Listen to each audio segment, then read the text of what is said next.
제가 오늘 성경으로 신약 성경 디모데후서 4장, 제가 오늘 성경으로 신약 성경 346쪽입니다.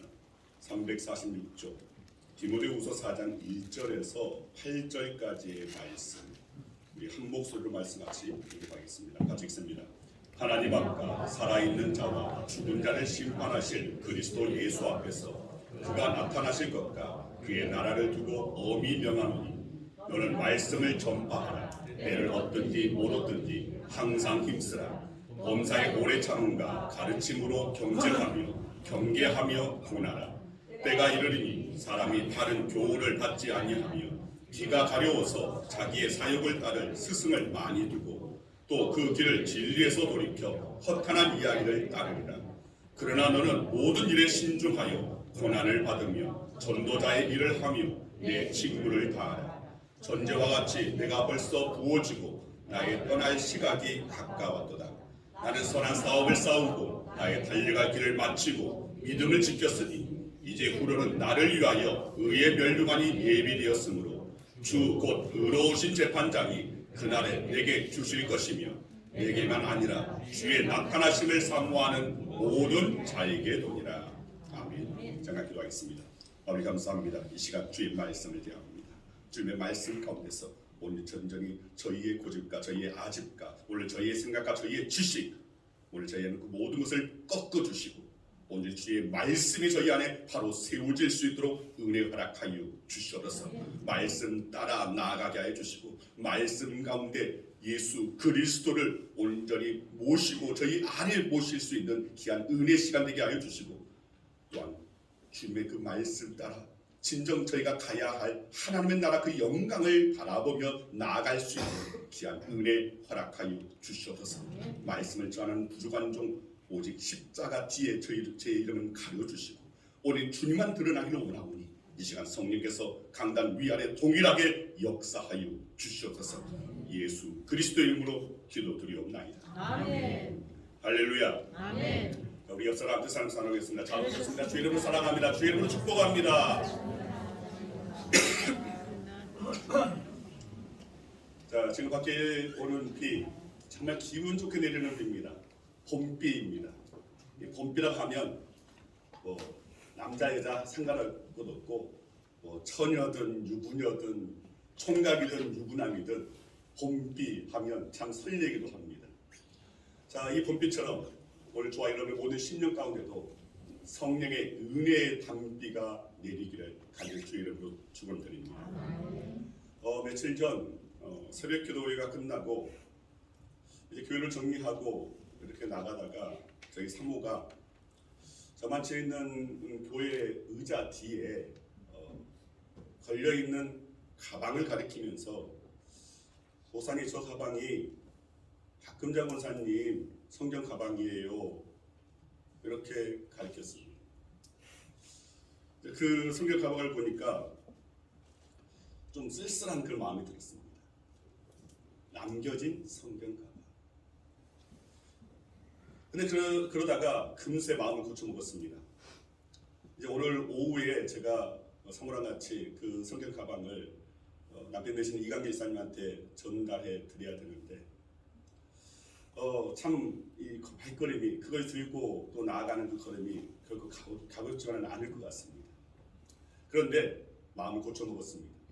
왜냐하면 이미 박금자 목사님은 주님 곁에 계시는 주님 곁에서 참된 안식을 평안을 취하고 계실 터입니다. 뭐라고 우리가 여기서 그분에 대해서 걱정하고 염려합니까? 사실은 우리 자신의 그 삶, 오늘 우리의 믿음을 더 염려하고 더욱더 우리의 믿음을 붙잡아서 정말 주님 곁으로 나아가는 오늘 우리의 걸음이 되어있지 않겠나 하는 생각을 들었습니다. 그렇기 때문에 우리는 거기에 대해서 우리가 걱정할 필요도 없고 남겨진 가방을 보고 쓸쓸하게 생각할 필요도 없지 않나라는 생각을 했습니다. 자, 그러면서 생각한 것은 오늘 바로 주님께서 나를 부르신다. 나는 어떤 자세로 주님을 맞이해야 하나라는 생각을 했습니다. 내가 지금 바로 주님께서 부르셔서 내가 주님 앞에 섰을 때 과연 나는 주님 앞에 부끄럽지 않은 그런 모습으로 설 수 있는가라는 오늘 그런 생각을 하게 됐습니다. 오늘 말씀은 그런 생각 가운데서 묵상해본 그런 말씀입니다. 디모데후서는 사도 바울이 그의 사역 가운데서 또 그의 생애 가운데서 가장 마지막에 남긴 서신입니다. 디모데후서는 바울이 로마 감옥에 갇혀서 최후를 맞을 준비를 하면서 사랑하는 제자 디모데에게 준 유언서와 같습니다. 신약 27권 중에 바울 서신이 13권입니다. 이 바울 서신 13권 중에 7권이 그의 말년에 기록된 서신입니다. 사도 바울이 로마에서 첫 번째로 수감되었을 때 기록한 서신이 에베소서, 빌립보서, 골로새서, 그리고 빌레모서입니다. 이 네 서신을 우리는 옥중 서신이라고 그렇게 부르고 있습니다.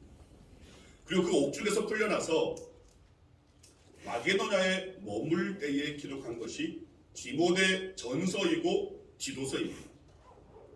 그리고 이후에 다시 로마의 지하 감옥에 두 번째로 수감되어서 마지막 죽음을 기다리는 가운데 기록한 서신이 바로 오늘 우리가 보고 있는 디모데 후서입니다. 그러니까 디모데 전서와 디모데 후서는 약간 시간 차이가 있습니다.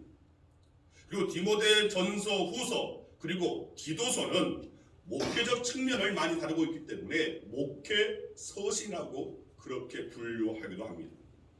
자, 오늘 본문 6절 말씀 함께 읽겠습니다. 같이 읽습니다. 전제와 같이 내가 벌써 부어지고 나의 떠날 시각이 가까웠도다. 자, 여기서 전제라는 말이 나옵니다. 자, 이 전제라는 말은 고대 근동 지방에 있어서 양이나 비둘기 같은 제물을 제단에 올려놓고 포도주를 붓는 의식을 말합니다. 그러니까 이 바울이 전제와 같이 부어졌다라고 말하는 것은 자기 자신이 온전히 이제는 예수님을 위하여 희생 제물이 되어서 순교할 것을, 그리고 그 각오가 되어 있음을 내비치고 있는 그런 말입니다. 자, 바울의 죽음은 성경에 기록되어 있지 않지만 디모데후서를 기록한 이후에 다음 해 주전 67년경에 로마의 네로 황제에게 잡혀서 참형을 당한 것으로 그렇게 전해져 있습니다. 그러니까 가까운 장래에 순교를 당하게 될 이 바울은 자기의 일생을 지금 운동선수에 비유하면서 말을 하는 겁니다. 특히 본문 7절의 말씀은 바울의 생애를 가장 분명하고 선명하게 요약해주는 오늘 그런 말씀입니다. 자, 우리 7절 말씀 같이 한번 읽겠습니다. 나는 선한 싸움을 싸우고 나의 달려갈 길을 마치고 믿음을 지켰으니. 자, 바울은 주님을 위해 선한 싸움을 싸웠다라고 고백합니다. 그리고 그가 달려갈 길 다 마쳤다고 그렇게 말하고 있고, 또 끝까지 믿음을 지켰다라고 고백하고 있습니다. 자, 이 말은 무슨 말이냐면 그 어떤 상황에서도 또 어떤 상황 환경 속에서도 결코 포기하지 않았다는 말입니다. 결코 포기하지 아니하고 주님께서 주시는 오늘 그 사명을 붙잡고 계속해서 싸워나갔고, 그리고 계속해서 부딪혔고, 그리고 결국 그 사명을 다 마치고 그 마치는 그 순간까지 온전히 주님을 향한 믿음을, 그리고 복음을 지켜냈다라고 그렇게 고백을 하고 있는 것입니다. 그래서 이제는 믿음 가운데서 낳은 사랑스러운 아들 디모데가, 여러분 디모데가 바울의 아들이 아닙니다. 그냥 믿음 안에서 복음 안에서 낳은 아들로 그렇게 여기니까 바로 이 디모데입니다. 자, 이제는 이 디모데가 바울이 감당했던 그 사명을 이제는 너도 감당해야 된다라고 그렇게 말을 하고 있는 것입니다. 즉 다음 차례가 바로 너희니까 오늘 너 또한 그 삶을 잘 감당해내라는 것입니다. 그리고 이 시대에 오늘 저와 여러분이 바로 이제는 감당할 순서이고 차례라는 것을 오늘 말씀 가운데서 우리는 기억할 수 있어야 할 것입니다. 자, 오늘 본문을 세번역 성경으로 보면 좀 이해가 쉽게 되리라 생각해서 여러분 제가 읽어드리겠습니다. 나는 하나님 앞과 산 사람과 죽은 사람을 심판하실 그리스도 예수 앞에서 그분의 나타나심과 그분의 나라를 두고 엄숙히 명령합니다. 그대는 말씀을 선포하십시오. 기회가 좋든지 나쁘든지 꾸준하게 힘쓰십시오. 끝까지 참고 가르치면서 책망하고 경계하고 권면하십시오. 때가 이르면 사람들이 건전한 교훈을 받으려 하지 않고 길을 즐겁게 하는 말을 들으려고 자기네 욕심에 맞추어 스승을 모아들일 것입니다. 그들은 진리를 듣지 않고 꾸민 이야기에 귀를 기울일 것입니다.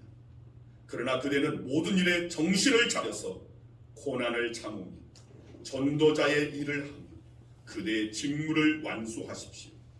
나는 이미 부어드리는 제물로 피를 흘릴 때가 되었고 세상을 떠날 때가 되었습니다. 나는 선한 싸움을 다 싸우고 달려갈 길을 마치고 믿음을 지켰습니다.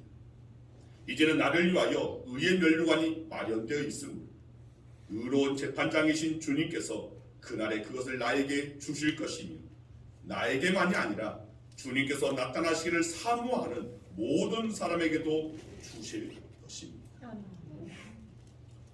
이처럼 사도 바울은 천국 갈 날이 얼마 남지 않았던데 영적인 아들이자 제자인 디모데에게 너에게 임할 그 어떤 고난, 역경이 너를 둘러싼다 할지라도 지금까지 해왔던 말씀 선포, 가르침, 전도, 목양의 일들을 흔들리지 말고 끝까지 감당하라고 당부하고 있는 것입니다. 그러면서 예수를 믿고 난 이후에 자신이 이런 인생을 살아보라고 디모데에게 도전하고 있습니다.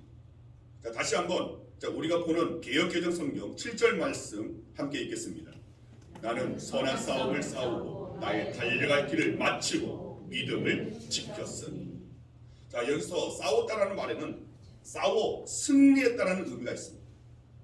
그리고 마쳤다라는 말에는 임무를 완수했다라는 의미가 있고, 그리고 지켰다라는 말에는 모든 고난 가운데서도 모든 환난 가운데서도 믿음으로 견뎌냈다, 버텨냈다, 믿음으로 살아냈다라는 의미가 담겨져 있습니다. 이런 저와 여러분들은 그리스도인입니다. 우리는 그리스도는 세상 가운데 존재해야 되고 또 그리스도로서 삶을 살아내야 됩니다. 그러니까 그리스도로 삶을 살아낸다는 것, 어제는 세상 가운데서 그리스도로 존재하는 것 그 자체도 사실은 결코 쉽지가 않습니다. 단지 교회만 왔다 갔다 하는 것이 그리스도인이 아닙니다. 진짜 우리는 삶 가운데서 주님을 내 안에 모시고 그리스도인으로서 주님을 따르는 제자로서의 그 삶을 정말 살아낼 수 있는, 어제로 세상 가운데서 그리스도로서 버텨내야 되고 그리고 견뎌내야 되고 우리는 삶을 살아낼 수 있는 자들이 되어야 한다는 것입니다.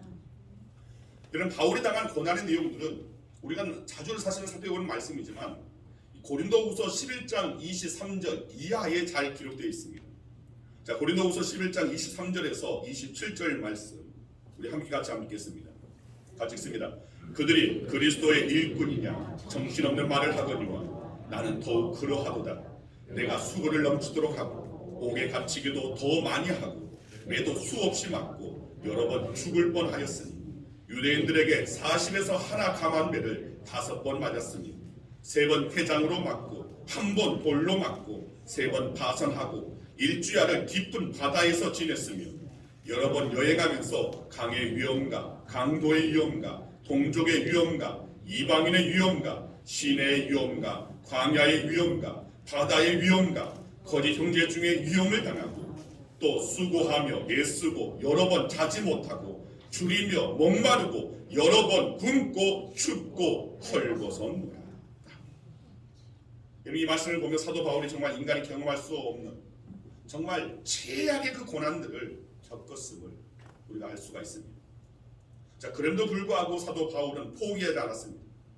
그 어떤 고난도, 그 어떤 역경도, 그 어떤 환난도 주님을 향한 사도 바울의 열심을 그리고 열정을 막아내지 못했습니다. 아니, 오히려 자신에게서 떠나지 않는 이 육체의 가시마저도 은혜로 알고 주님의 영광을 드러낼 도구로 삼았습니다. 맞습니다.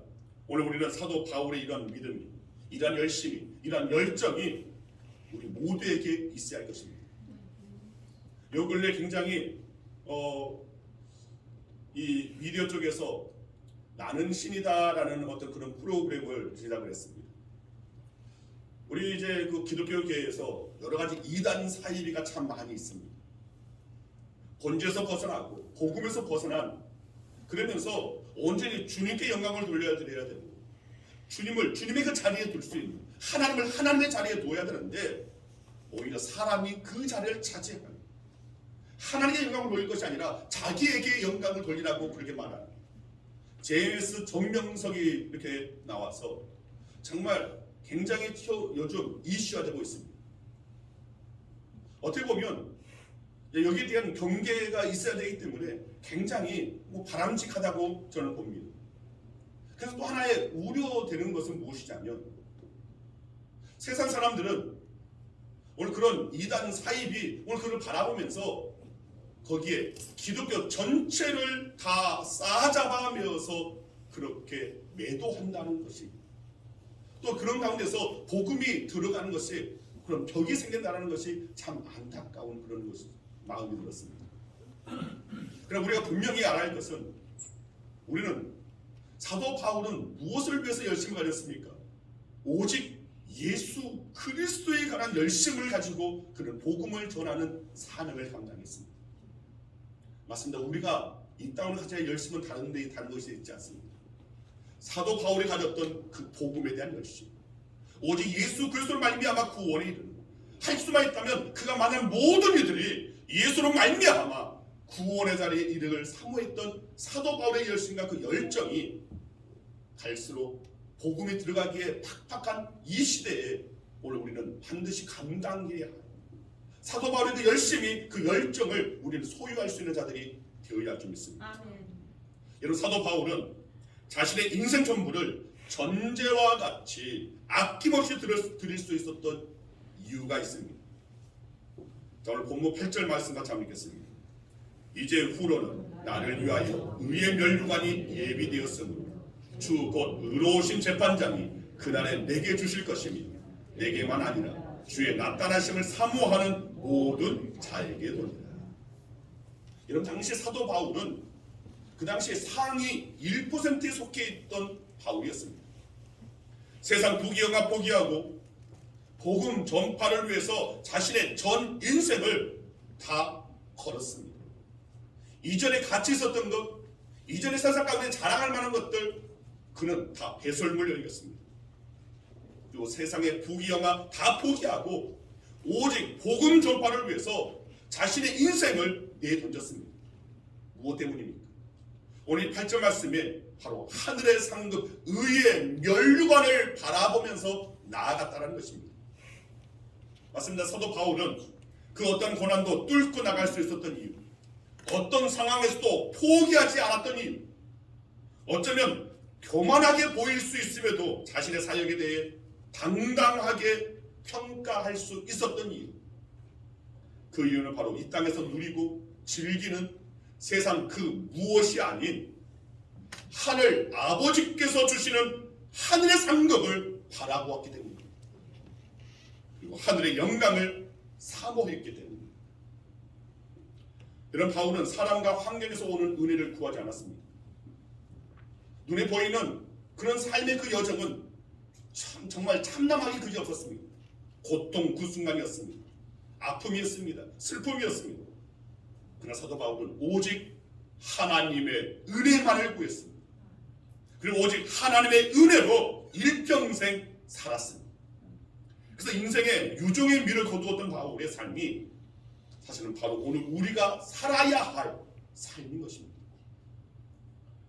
얼마 전에도 말씀드린 적이 있습니다. 2차 세계대전을 승리로 이끌었던 영국의 수상이었던 윈스턴 처칠. 자, 노년에 옥스퍼드 대학교 졸업식에 연사로 초대를 받아서 단상에 오르는 많은 사람들을 바라보면서, 자, 거기에 모인 사람들은 정말 윈스턴 처칠의 그 명연설을 기대했었습니다. 어떤 메시지가 나올까 기대하고 경청했습니다. 그런데 청중의 그런 기대 속에 연단의 선 처칠이 입을 열어서 하는 말, Never give up. Never, never, never give up. 무슨 말입니까? 포기하지 마십시오. 절대로, 절대로, 절대로 포기하지 마십시오. 이 말만 하고 연단에서 내려가 버렸습니다. 그런데 이 말이 역사에 남는 가장 유명한 윈스턴 처칠의 말이 되었습니다. 여러분, 이 한마디가 사람들의 심장을 흔들고 감동을 주었던 이유가 무엇인지 아십니까? 그것은 처칠의 그 삶 그 자체에 있습니다. 윈스턴 처칠은 중고등학교 이 학창 시절에 낙제를 여러 차례 당하고 육군 사관학교도 3차례에 이 3수 만에 도전을 해서 입학할 정도로 공부하고는 거리가 먼 학생이었습니다. 학습 장애뿐만이 아닌 말을 더듬는 언어 장애가 있어서 대중 앞에 나서서 말하는 것에 또 힘들었던 사람입니다. 그러나 처칠은 포기하지 않았습니다. 포기하지 않고 이 하원 의원을 시작해서 2차 대전을 승리로 이끈 영국의 위대한 총리가 됐습니다. 거기에 노벨 문학상까지 수상받았습니다. 즉 처칠은 이 졸업생들에게 도전을 주었던 오늘 그것은 내 삶이 결코 호락호락하지 않았는데 오늘 이 자리에 이르기까지 수많은 고난도 있었고 여러 가지 난관들도 있었는데 그러나 나는 결코 포기하지 않았다. 그러기에 당신들도 그 어떤 상황에서도 포기하지 않으면 나와 같이 쓰임받는 인생이 될 것이라는 그 말이에요. 그 의미가 바로 never give up, 결단코 절대로 포기하지 말라는 그 말 속에 담겨져 있는 의미이기 때문에 그래서 이후에 정말 이 말이 많은 사람들에게 도전을 줬다는 것입니다. 여러분, 우리는 시작보다 끝이 아름다운 인생이 되기를 소망해야 합니다. 오늘보다는 내일이 더 나은 인생, 하나님의 영광을 드러내는 인생 되기를 우리는 사모할 수 있는 자들이 되어야 한다는 것입니다. 여러분, 믿음의 다른 말은 포기하지 않는 것입니다. 무슨 일을 하다가 왜 사람들이 포기하는지 아십니까? 포기하는 게 좋아서가 아닙니다. 포기하는 것이 가장 쉬운 선택이기 때문입니다. 우리는 분명히 명확하게 알아야 할 것은 그리스도인은 쉬운 길을 걸어가는 인생이 아닙니다. 때로는 좁은 길, 어려운 길을 걸어가는 인생이라는 것을 우리는 깨달아야 됩니다. 그러나 이것이 좁은 길, 어려운 길은 알지라도 그러나 주님께서 우리를 돕고 계시기 때문에 우리의 삶의 여정 가운데서 주님께서 도우시는 그 은혜를 우리는 기대하고 소망하는 가운데 나아갈 때 주님께서는 반드시 저와 여러분의 삶 가운데서 주의 영광 드러내 주실 것입니다. 이 믿음이 오늘 저와 여러분 가운데 있어야 할 줄 믿습니다. 우리 결코 포기하지 말아야 됩니다.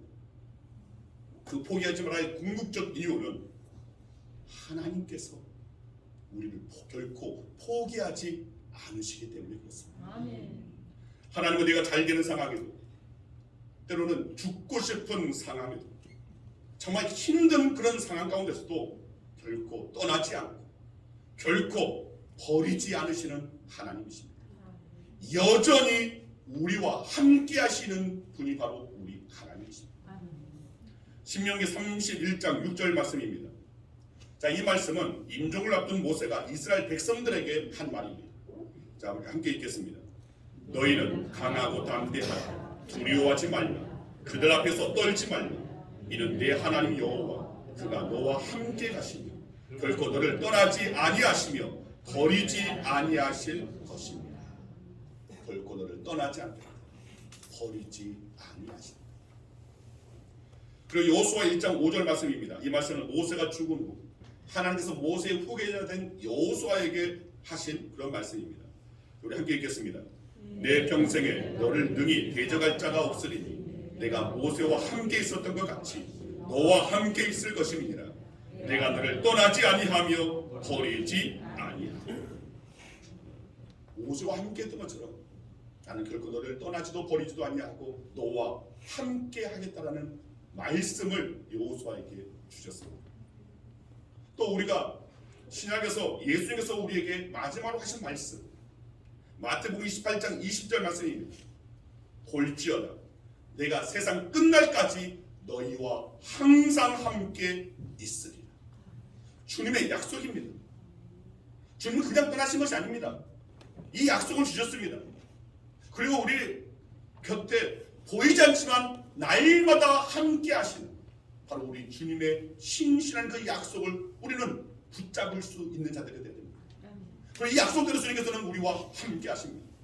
또한 보혜사 성령을 우리 가운데 보내주셔서 그 성령의 이끄심으로 말미암아 우리가 세상 가운데서 어렵고 험한 이 세상 가운데서 그리스도로 존재하고 그리스도로 삶을 살아낼 수 있고 때로는 우리의 신앙을 가지고 버텨내고 견뎌내고 살아낼 수 있도록 능력을 더하여 주시는 분이십니다. 우리 주님은 말씀하신 대로 그대로 지키시는 신실하신 주님이십니다. 여러분에게도 때로는 모든 것을 포기하고 싶은 순간 찾아올 수 있습니다. 그때 포기하고 싶은 바로 그 순간 우리는 기억해야 됩니다. 나를 붙들고 계시는 하나님을 바라볼 수 있어야 됩니다. 하나님을 바라보는 여러분에게 하나님께서는 독수리 날개치며 올라간 같은 새 힘을 허락하여 주실 것입니다. 따라하시기 바랍니다. 절대로 포기하지 말자. 포기하지 말고 하나님께 영광을 돌리는 삶을 살자. 나에게는 의의 면류관이 예비되어 있다. 이 믿음이 저와 여러분 가운데 있어야 좀 있습니다. 솔직하게 말씀드려서 저도 주님께서 주시는 사명을 포기하고 싶을 때 분명히 있습니다. 아니 목회를 그 자체를 내려놓고 싶을 때 분명 있습니다. 아마 여러분도 주님께서 여러분이 맡기신 사명, 주님께서 여러분들에게 가라고 하신 그 십자가의 그 길을, 그리스도님이 반드시 가야 할 그 십자가의 그 길을 포기하고 싶었던 순간 분명히 있었을 것이고, 그리고 앞으로도 그런 순간은 분명히 있을 것입니다. 그러나 우리는 기억해야 됩니다. 그런 순간, 모든 것을 내려놓고 모든 것을 포기해버리고 싶은 순간 분명히 있지만, 그러나 결단코 우리는 내려놓아서도 포기해서도 안 됩니다. 절대로 우리는 포기해서는 안 됩니다. 왜냐하면 우리 아버지 하나님께서 우리를 포기하지 않으시고, 우리 주님께서 우리를 포기하지 않으시고 십자가에 달려 죽으심으로 말미암아 우리를 결코 포기하지 않으신다는 그 확실한 증거를 우리에게 보여주셨기 때문입니다. 그런데 우리는 기억해야 됩니다. 그럴 때마다 포기하고 싶을 때, 정말 모든 것들을 내려놓고 싶을 때, 그때 우리는 되뇌어야 됩니다. 절대로 포기하지 말자. 주님께서 나를 버리지, 주님께서 나를 떠나지도 않으시고 여전히 지금도 나를 붙들고 계십니다. 이 믿음이 우리 가운데 살아있어야 좀 있습니다. 이 믿음을 붙잡고 여러분 삶의 그 어떤 환경에서도 어떤 상황에서도 여러분 믿음을, 여러분 주신 사명을 결국 포기하지 마. 정말 인생의 그 경주를 힘차게 달려갈 수 있는 저와 여러분에게 소망합니다. 그리고 마지막 그 모든 인생의 경주를 다 마쳤을 때에 우리는 바울처럼 말할 수 있어야 됩니다. 싸웠노라, 마쳤노라, 지켰노라. 오늘 이 고백이 저와 여러분의 마지막 고백이 될 수 있는, 오늘 그런 믿음의 그 경주를 다할 수 있는 저와 여러분 되기를 간절히 주의 이름으로 축원드립니다. 아멘. 기도하겠습니다. 아버지 감사합니다. 사도 바울이 주신 그 사명을 끝까지 붙잡고 나아갔던 것처럼 이제 살아가는 그 아들 디모데에게도, 믿음의 아들 그 디모데에게 내가 싸웠고 내가 마쳤고 지켰던 것처럼 너 또한 그리하라는 그 당부의 그 메시지가 실상 바로 오늘 우리들에게도 주시는 메시지인 줄 믿습니다. 이 메시지가 바로 사도 바울을 통하여서 주님께서 우리에게 당부하고 권면하고 명령하시는 말씀인 줄 믿습니다. 우리 각자의 삶에도 때로는 어려움이 있고 아픔이 있고 절망의 때가 있는 줄 압니다. 모든 것을 포기하고 모든 것을 내려놓고 싶을 때가 분명히 있을 터인데, 주님 바로 그때 기억하게 하여 주시옵소서. 결단코 나는 포기하지 않겠다. 바로 우리 주님께서, 우리 아버지 하나님께서 나를 버리지도 나를 떠나지도 아니하시기에, 나를 보이자는 가운데 여전히 붙들고 계시기에 나는 결단코 포기하지 않고 바울처럼 싸우고 마치고 지켰노라고 고백하겠노라. 이 결단이 우리 양홍교 모든 성도들의 결단이 되어지고 삶의 고백이 되어질 수 있도록 성령께서 함께하여 주시옵소서. 아멘. 감사드리오니 예수 그리스도 이름으로 축복하며 기도드리옵나이다. 아멘. 우리 다 같이 자리에서 일어나셔서 우리 함께 찬양하겠습니다.